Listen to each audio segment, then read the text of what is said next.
इस क्लास में हम पोस्ट डेटेड वाउचर एंट्रीज को डिस्कस करेंगे।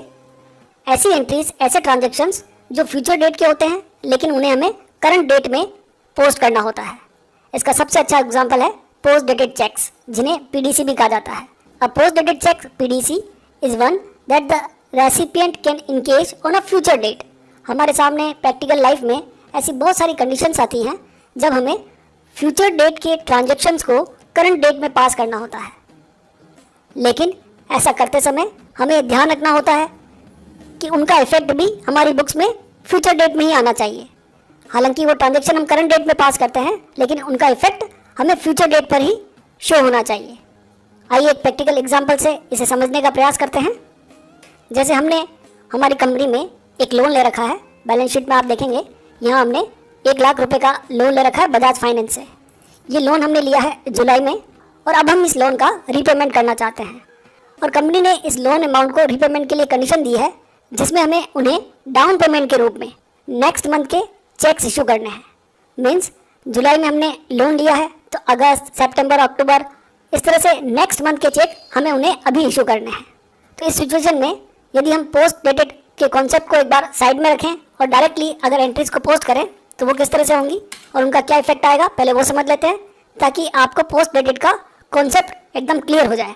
पेमेंट वाउचर में हम एंट्री पास करेंगे क्योंकि हमें रीपेमेंट करना है और डेट जो है जुलाई में हमने लोन लिया, तो मैं 1 अगस्त को यहाँ पर एक एंट्री पोस्ट कर देता हूँ बजाज फाइनेंस। मान लीजिए 10,000 का हमें उन्हें एक चेक इशू करना है जो कि 1 अगस्त को हम कर रहे हैं।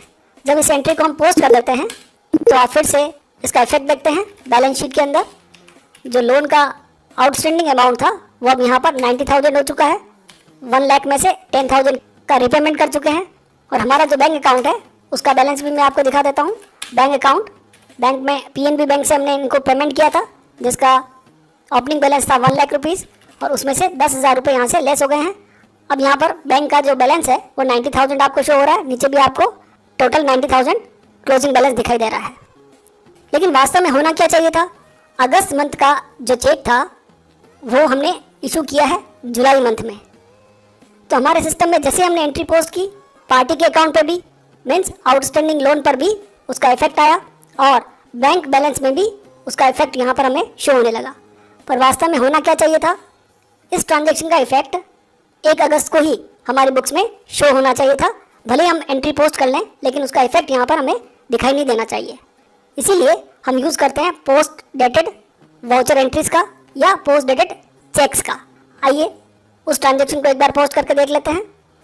जिस मंथ में आपको पोस्ट डेटेड चेक इशू करना है तो पेमेंट वाउचर की एंट्री करते समय आपको सिंपल पेमेंट वाउचर में एंट्री पास नहीं करनी है। उसकी जगह पर जब आप पेमेंट वाउचर को ओपन करें तो यहाँ पर साइड में जो बटन बार है उस पर आपको लास्ट में एक बटन दिखाई दे रहा है पोस्ट डेटेड, जिसका शॉर्टकट होता है Ctrl+T।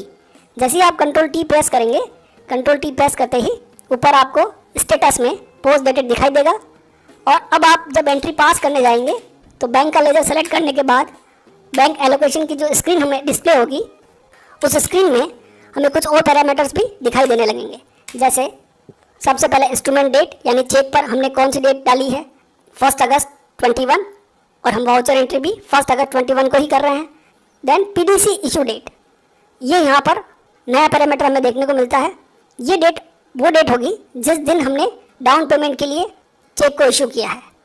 तो करंट सिचुएशन में हम 1 जुलाई को यहाँ पर पीडीसी चेक इशू कर रहे हैं और चेक को इशू करते समय यदि आप कोई नोट डालना चाहें, कोई रिमार्क डालना चाहें तो वो यहाँ पर आप इंसर्ट कर सकते हैं। जैसे मैंने लिख दिया इंस्टॉलमेंट नंबर 1 और इसे सेव कर लिया। देन इसी तरह से मुझे नेक्स्ट मंथ के लिए और एक चेक इशू करना है डाउन पेमेंट के लिए, तो Alt A यहीं से मैं प्रेस करूँगा, न्यू वाउचर यहाँ पर ऐड हो जाएगा। एंट्री पोस्ट करते समय हमें सबसे पहले क्या करना है, Ctrl+T पोस्ट डेटेड एक्टिवेट करना है बजाज फाइनेंस। और इस एंट्री को हम पोस्ट करना चाहते हैं 1 सितंबर को, तो F2 से डेट चेंज कर लेते हैं 1 सितंबर, 10,000 same amount, enter, bank ledger select कीजिएगा। देन फिर इंस्ट्रूमेंट का डेट 1 सितंबर यानी चेक की डेट 1 सितंबर रहेगी और पीडीसी इशू डेट। यहाँ पर टैली क्या करता है, हमारे सिस्टम की जो करंट डेट है वो ऑटोमेटिकली पिक कर लेता है। आप चाहें तो इसमें करेक्शन कर सकते हैं, अदरवाइज सिस्टम की डेट यहाँ पर पिक हो जाएगी, सिस्टम की डेट यहाँ पर आ जाएगी। तो मैं 2 जुलाई रहने देता हूँ और इंस्टॉलमेंट 2 इस तरह से यहाँ पर नोट डालते हुए इस एंट्री को भी सेव कर देता हूँ। अब इन दोनों एंट्रीज का इफेक्ट मैं आपको दिखाता हूँ।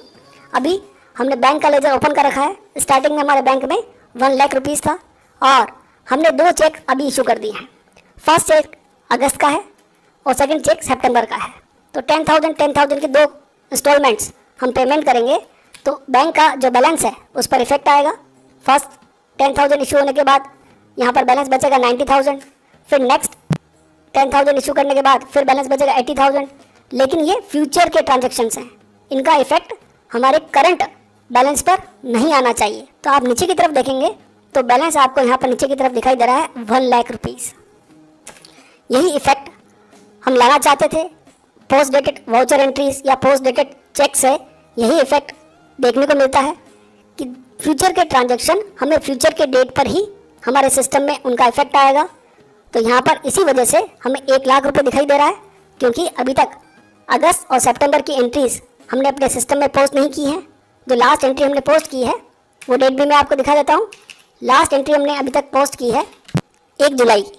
तो 1 जुलाई तक की सारी एंट्रीज हम यहाँ पर पोस्ट कर चुके हैं। उसके बाद की जितनी भी एंट्रीज मैं यहाँ पर पोस्ट कर रहा हूँ वो डे बुक में पोस्ट डेटेड के रूप में हमें दिखाई नहीं दे रही हैं। दूसरा जो इफेक्ट है वो पार्टी के लेजर पर देख लेते हैं।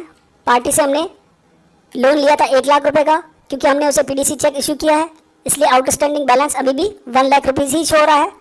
आप उसके लेजर में जाकर देखेंगे तो जो भी चेक्स आपने इशू किए हैं उनका रिकॉर्ड यहाँ पर दिखाई देगा। अगस्त में आपने एक इंस्टॉलमेंट पीडीसी चेक के रूप में इशू किया है, दूसरा 10,000 फिर से इशू किया है। 2 इंस्टॉलमेंट हमने उसे पे कर चुके हैं। तो दोनों इंस्टॉलमेंट क्लियर होने के बाद उसका बैलेंस होना चाहिए 80,000, पर अभी कितना आ रहा है 1 लाख रुपीज़, क्योंकि ये फ्यूचर ट्रांजेक्शन्स हैं और फ्यूचर की डेट आने पर ही उनका इफेक्ट हमारे सिस्टम में आएगा। अब जो चेक हमने पीडीसी के रूप में इशू किए हैं, अगर हम उसका रिपोर्ट देखना चाहते हैं तो डे बुक के माध्यम से भी देख सकते हैं। डे बुक में आप जाइए, डे बुक में डेट चेंज कर लीजिए और यहाँ पर आपको कंट्रोल के साथ H प्रेस करना है। कंट्रोल के साथ H प्रेस करने पर ऊपर आपको पोस्ट डेटेड बैंक ट्रांजेक्शन्स एक ऑप्शन मिलेगा। इसे जब आप सेलेक्ट करेंगे तो जितने भी आपने पोस्ट डेटेड ट्रांजेक्शन्स पोस्ट कर रखे होंगे अपने सिस्टम में वो सारे आपको यहाँ पर दिखाई देंगे। अब यहाँ पर आपको ये भी समझना है कि केवल पोस्ट डेटेड चेक्स हम इशू ही नहीं करते हैं, हमें भी किसी पार्टी से पोस्ट डेटेड चेक रिसीव हो सकता है। जब हमें पोस्ट डेटेड चेक रिसीव होंगे तो उनका जो टाइप होगा वो आप देखिएगा। यहाँ पर 1 जुलाई को हमें एक पार्टी से पोस्ट डेटेड चेक रिसीव हुआ था, तो यहाँ पर रिसीव्ड दिखाई दे रहा है। इस तरह से जो चेक हम इशू करेंगे उनके आगे आपको इशूड लिखा हुआ आएगा। और एक कॉलम है स्टेटस का, ये काफ़ी इंपॉर्टेंट है। स्टेटस में हमें रेगुलराइज्ड और पेंडिंग्स दिखाई दे रहा है। इट मीन्स ऐसे सारे ट्रांजेक्शन्स जिनका इफेक्ट हमारी बुक्स में आ चुका है उनके लिए टैली शो करता है रेगुलराइज्ड, और ऐसे सारे ट्रांजेक्शन जिनका इफेक्ट आना भी हमारी बुक्स में बाकी है उनके लिए शो होगा पेंडिंग। केवल आप पेंडिंग ट्रांजेक्शन ही देखना चाहते हैं तो आपको F8 प्रेस करना है, केवल पेंडिंग ट्रांजेक्शन ही दिखाई देंगे।